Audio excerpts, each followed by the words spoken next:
Ia uite, gata. Bună seara. Bună seara. Bine știți, eu sunt Emanuel Dobrescu și sunt din Ploiești. Urmărim acest Zoom live în Facebook, în grupul Golden Team. Dacă aveți întrebări, le puteți spune. Eu voi urmări și chat-ul aici și la sfârșit vom răspunde la toate întrebările. În seara asta avem alături de noi un domn, un tătic, un om deosebit, Laurențiu. Bine ai venit, Laurențiu, te rog să te prezinți și să spui de când ne cunoaștem noi. Bună seara, Emanuel, bună seara tuturor. Da, sunt Laurențiu, sunt originar din București, am 45 de ani.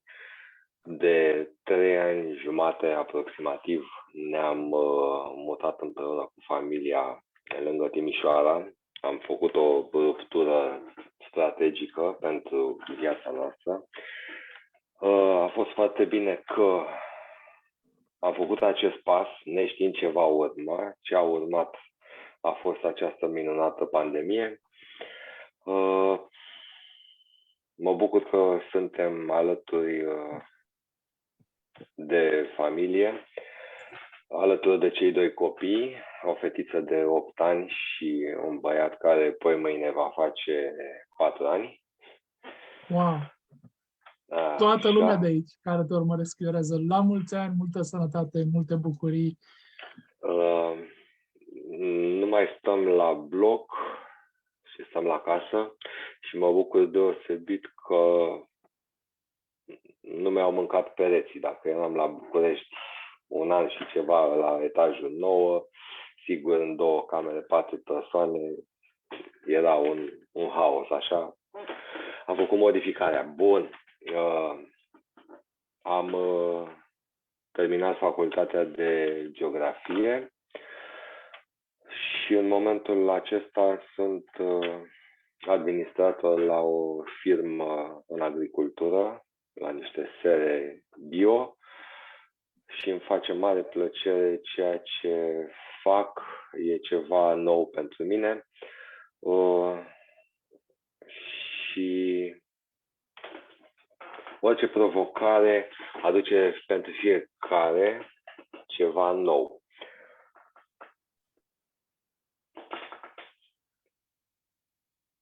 Personal, cam atâta despre mine. Cunosc pe domnul Emanuel de vreo 1 an și 8 luni de zile și ne cunoaștem din ce în ce mai bine și ne descoperim ca prieteni. Și cel mai frumos lucru este că împreună, de la bun început, ne-am dat seama că avem foarte multe lucruri în comun. Cu Emanuel avem amintiri comune de 25 de... 27 de ani. 27 de ani. În 1995 ne-am întâlnit în diferite comunități, eram tineri. Eram frumoși. Sociabili ca și acum. Da, și avem amintiri comune. Efervescență. Da, numai că nu aveam telefoane mobile. Atunci nu erau telefoane mobile, nu ne permiteam. Era o conectare la telefon mobil $50. Era minutul, nu știu, 80 de cenți minutul, adică era... Și eventual puteam să vorbim mai ieftin cu Orange la 2 secunde. Ce faci?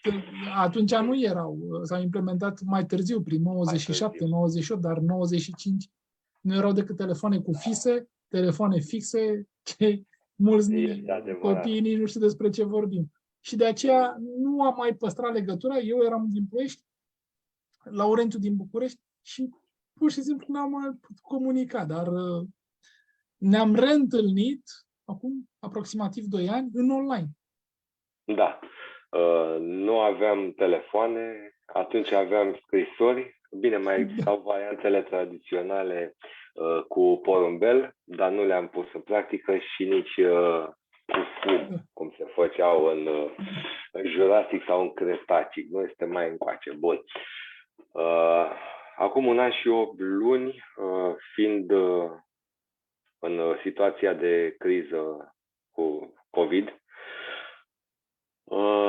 căutam o sursă de venit, o sursă de o companie, ceva serios, ceva care să mă remotiveze în a intra din nou în făgașul acestui MLM tradițional.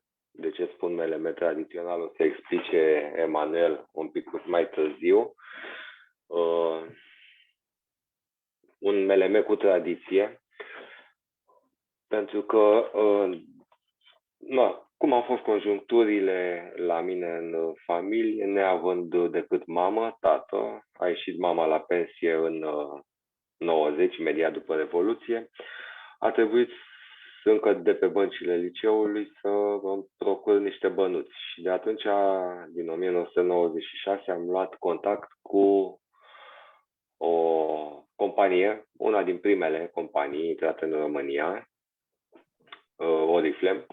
După aceea am trecut și prin altele, prin planul lor de marketing. Mi-a plăcut foarte mult să vorbesc cu oamenii, să dezvolt afaceri, să dezvolt structuri, să dezvolt idei.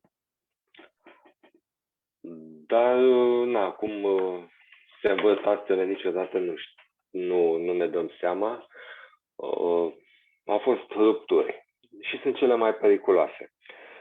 Pentru că nu îți dă o continuitate, te poți demotiva și, într-adevăr, sunt multe și am întâmpinat dificultăți personal în decursul timpului în structuri. Nu vreau să intru în detaliu, dar înainte se putea face și multele oamenilor care erau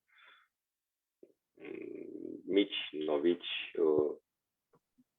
nu știu, nu pot să dau mai departe. Bun, și am intrat în căutări. Emanuel mi-a fost unul din oamenii care mi-au dat informații despre acest proiect pe care îl fac în momentul ăsta, Neolife. Mi-a plăcut că este foarte sigur, foarte corect. Este un business de perspectivă. Bineînțeles, să lucrez cu oamenii, e mult mai ușor să lucrez cu oamenii, mai ales și acum, direct, ieșind din acest online. Din păcate, noi mergem, sau mă rog, din fericire, avem și varianta asta acum, dar sfat și al meu și al lui Emanuel, online nu e online. Oamenii sunt cei pe care îi avem lângă noi tot timpul. E cea mai ieftină resursă de pe fața pământului, omul. În om avem toate, nu știu cum să le zic, toate beneficiile. Avem și dezamăgiri, bineînțeles, nu le luăm pe alea în seamă, suntem oameni puternici și nu ne interesează nuurile, ne bucurăm din 100 de discuții dacă avem 1, 2, 5 dauri. Acelea le căutăm, aceia sunt oamenii de care avem nevoie, aceia sunt oamenii cu care vom discuta în continuare. Bun, nu vreau să vorbesc mult pentru că avem temă foarte importantă după. Da. Ne-am întâlnit în online, ni s-a părut că ne cunoaștem, ne-am recunoscut nu foarte ușor, dar din aproape în aproape și după aceea am discutat o zi întreagă, am vrut o zi întreagă la telefon, a fost super. Laurențiu s-a alăturat datorită valorilor Neolife. Au văzut că toată lumea are șanse egale, suntem de mult, suntem ceva imens în spate, nu cădem la prima bătaie de vânt, ba mai mult în pandemie noi am livrat peste tot în lume, n-am avut nicio problemă, ne-am adaptat, am mutat depozite și am oferit o siguranță tuturor distribuitorilor, tuturor partenerilor. Iar Neolife nu este o firmă de MLM, este o societate de vânzări directe, este membru fondator DSA, Direct Sales Association la nivel global, este membru fondator a Vedisco în Italia și este membru fondator în Rodza. Da? Sunt foarte multe firme care apar noi pe piață și au nevoie să intre în aceste asociații, să fie verificate și să aibă o certificare și vin la aceste organizații, DSA, Avedisco, Rodza și așa mai departe, iar unul dintre membrii care verifică aceste societăți este chiar Neolife, adică vedem, ne dăm acordul dacă poate veni în această comunitate sau nu, dacă respectă principii sau nu. Deci suntem ceva mare, suntem în 5 continente, Europa, America de Nord, America de Sud, Australia, Oceania, Asia, Africa. Creștem, ne dezvoltăm și ne adaptăm tuturor timpurilor. Suntem pionieri în nutriție celulară, avem prima pudră proteică din lume, avem primul fitonutrient din lume, este trienenul, produs în 1957 de profesor dr. Arthur Furst. Avem primul detoxifiant ca supliment natural din lume, Beta-Guard. Avem primul omega-3 din lume, complet și fără metale grele, da? Salmon Oil Plus. Avem primul carotenoid complet cu toată familia de carotenoizi, la fel, carotenoid complex. Avem prima vitamina E din lume cu toți tocoferolii și tocotrienolii, deci un alt produs complet și echilibrat în raport cu genomul uman, standardizate pe fiecare continent. Aceste lucruri le puteți găsi pe site-urile noastre oficiale. Văzând cercetarea care este în spate, seriozitatea, creșterea și faptul că se fac plățile la timp, că există un plan de business care n-a fost modificat, să nu se modifică de pe o zi pe alta, pot să-mi construiesc un viitor. A văzut că suntem în America la a 3-a generație, atunci Laurențiu, văzând ce este în spatele societății, ce fundamente și care sunt principiile, s-a alăturat.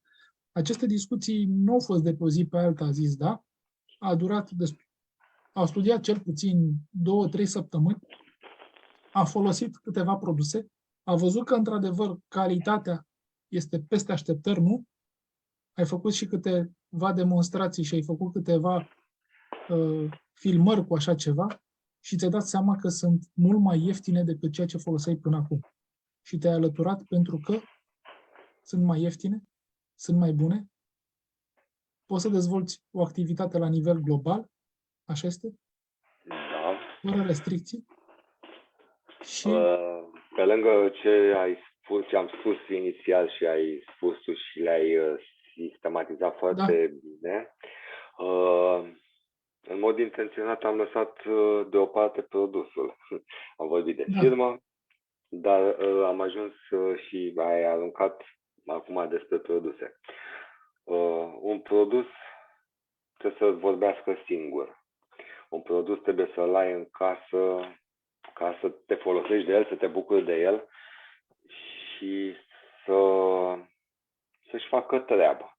Pe lângă asta să poți face și o economie și, de ce nu, să ai cât mai puține rafturi ocupate cu tot felul de alte produse chimice nesănătoase, fără certificări, tot felul de invenții și așa mai toxice, departe. iritante, otrăvitoare. Da. Și așa avem noi destulă poluare și avem destule euri, să le zic așa, alimentare, în alimentație. Vrem sau nu vrem, peste tot găsim aceste lucruri. Hai să încercăm să fim sănătoși. Produsele de la bun început am mers pe gama de curățenie, pe Golden, deosebite. Câteva exemple care le-am făcut și poze și videouri. Am spălat tapiseria la mașină în 15 minute, pulverizat, spălat, curățat, nu și uscat, bineînțeles, dar uscarea nefăcând cu apă, ci doar cu spumă. A fost foarte rapidă, de pe o zi pe alta, de fapt, de la 5 am terminat, până dimineața era uscat. Anul trecut, în prima zi de grădiniță la Filip, cu o seară înainte, și-a pus în păr plastelină. Soția era disperată că trebuie să tundem copilul, cum ducem copilul cu plastelină în cap a doua zi la grădiniță. Mi-a spus, pune mâna și dăm cu Super 10 în cap la copil. Și după alte 10 minute iese cu copilul fără plastelină în cap. Dar ce s-a întâmplat? Deci avea smocul, era plastelinizat total. Când scoți pete de plastelină, gumă de pe covor, cafea de pe haine, îți cureți tot praful, toată grăsimea din bucătărie, tot ce înseamnă funingine, dacă îți faci focul, speli geamul de la cuptor, fără să depui efort și să ai și timp foarte scurt, deja este un produs senzațional. Vorbim doar de un produs, sunt și altele. LDC-ul, tot așa pentru grăsimi, pentru uleiuri, sunt fantastice. Asta căutăm. În momentul în care ai un business serios și ai 1, 2, 3, 5 produse de bază la suflet, din suflet vei vorbi de ele. Așa și este. cu sufletul deschizi mult mai multe uși decât dacă te împingi cu o geantă plină de tot feluri și stai pe capul omului și arăți și mai ai, dar cât e? Da? Mergi și arăți, îi prezinți, nu neapărat, tu să spui din experiență. Uite, asta a făcut, asta face. Ce ai? Uite, ai o pată pe perete, ai un marker permanent pe mobilă. L-ai șters frumos, imediat s-a dus. Reacția, vă dați seama că este imediată. Vreau. Nu că vreau, trebuie să-l am. Și vorbești din suflet? Da. Client, persoana de alături, că nu este client. Prietenul, persoana de alături. Simte și îi lași produsul să vorbească de la sine. Și cu asta basta, s-a făcut o vânzare. Următorul pas este prețul. La o apropiere. O problemă. Da. Atâta timp cât produsele sunt super concentrate, se face diluție 1:10. Dintr-un litru faci 11, că dai pe un flacon și împarți la 11, nu mai are rost să mai spunem ce se întâmplă. 22 de asemenea flacoane dintr-un litru. Da, un flacon are 500 de mililitri. 22 de flacoane de jumătate de litru. Da. Păi folosești 22 de flacoane aș fi tentat să spun până expiră. Nu expiră, că are termen suficient de lung, dar o familie de 4 persoane în 3 luni de zile, 4 luni de zile termină un litru. Da. Mai ales dacă sunt și copii mici. Dacă vorbim și de prețuri, Emanuel, să mă ajuți, nu știu, undeva la 70 de lei. Nu știu, sunt accesibile tuturor, deci un asemenea pulverizator ajunge undeva poate 4 lei, 3 lei, 4 lei.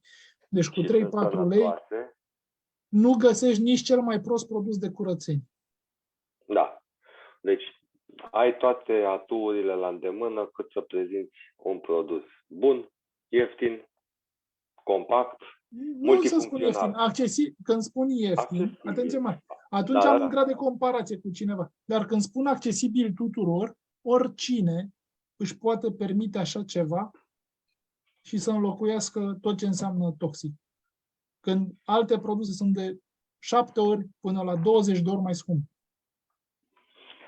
Când discutam despre produse, întrebam, ok, dar ai gamă Nutrients, ai gel de duș, ai asta, dar o pastă de dinți, de ce nu găsesc în portofoliu Neolife?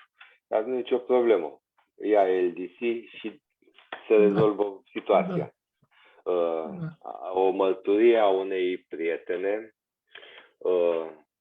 care folosește de mult timp, sau mă rog, și dinainte să intru în business, Îmi spunea că își ia o sticluță de Super 10, o sticluță de LDC, când pleacă în excursie, are de spălat, are de curățat, se spală pe dinți, face totul cu două, deci nu-și cară dita-i Te bun. bărbierești.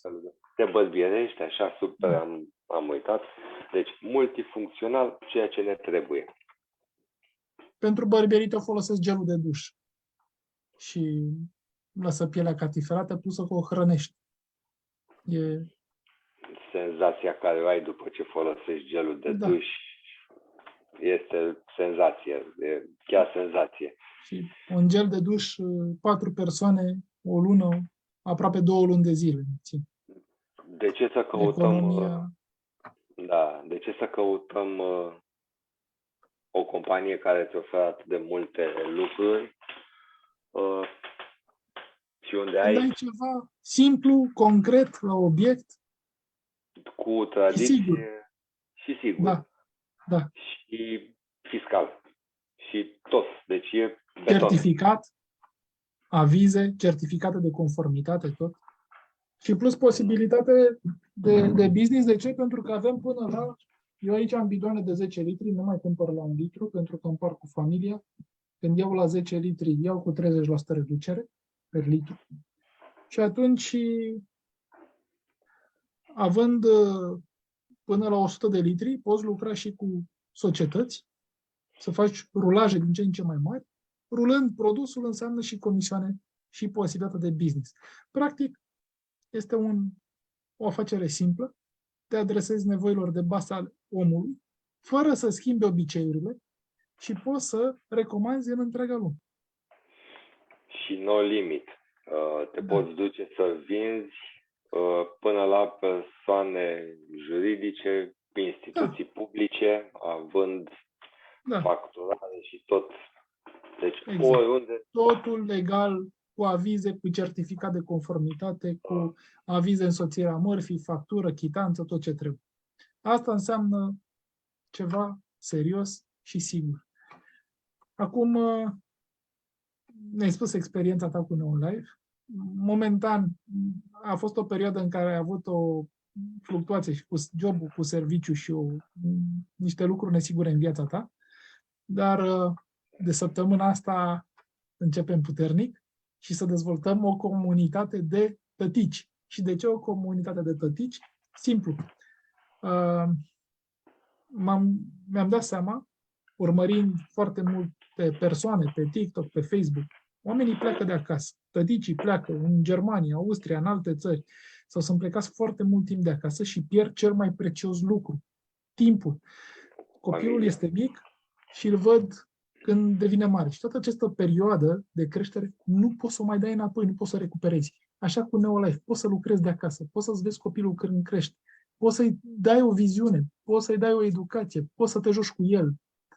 Este timpul tău și poți să câștigi bani, timp și sănătate. Și îi lași și afacerea moștenire. Da. Copilului. Exact. În America suntem deja la a 3-a generație, în România la a 2-a. Așa că, real, concret, din 1957, deja sunt persoane care au plecat dincolo sau au renunțat și au lăsat toată activitatea moștenire copiului, nepotului, nu știu, a dorit-o cuiva și a preluat mai departe. Este atât de simplu. Sau o poți vinde ca pe oricare afacere, ca oricare altă afacere. Se face contract de vânzare-cumpărare, ai preluat tot. Da? Și avem o afacere fără riscuri. Nu ai angajați, nu ai depozitare de marfă, nu ai stocuri.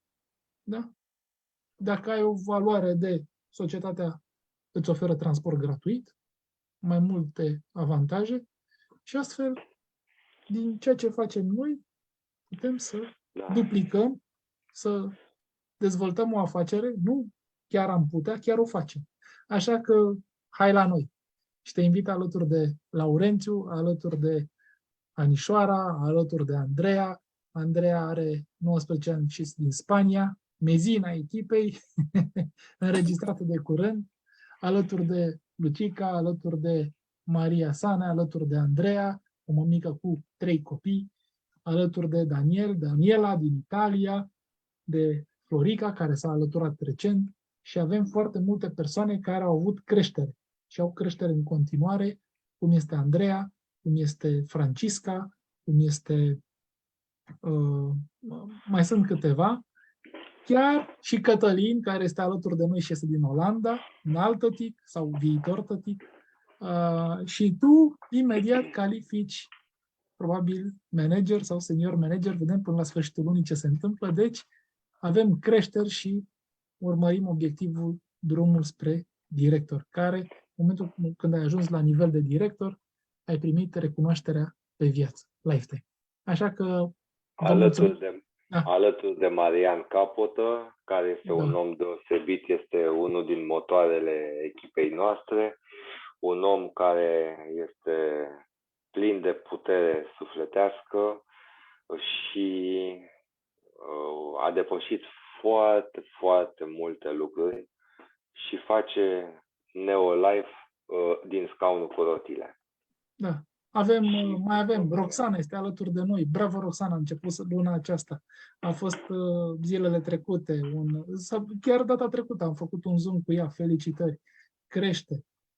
Andreea, la fel. Deci avem foarte, foarte multe mămici care se implică și lucrează zi de zi și dacă mămicile pot și tătici.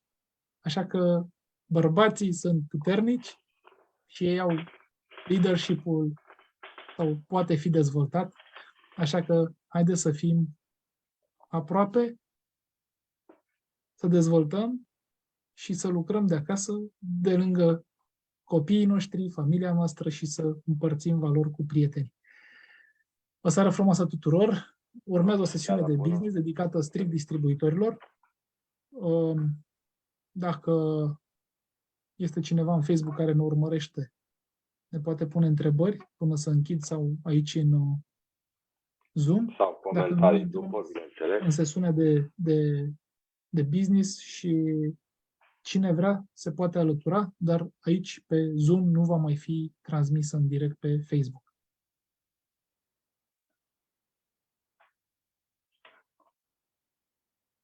Ok. Văd că nu avem întrebări. Cei care vor să participe au linkul din partea mea, care sunt cei de pe Facebook, așa că acum închid transmisia în Facebook. Stop.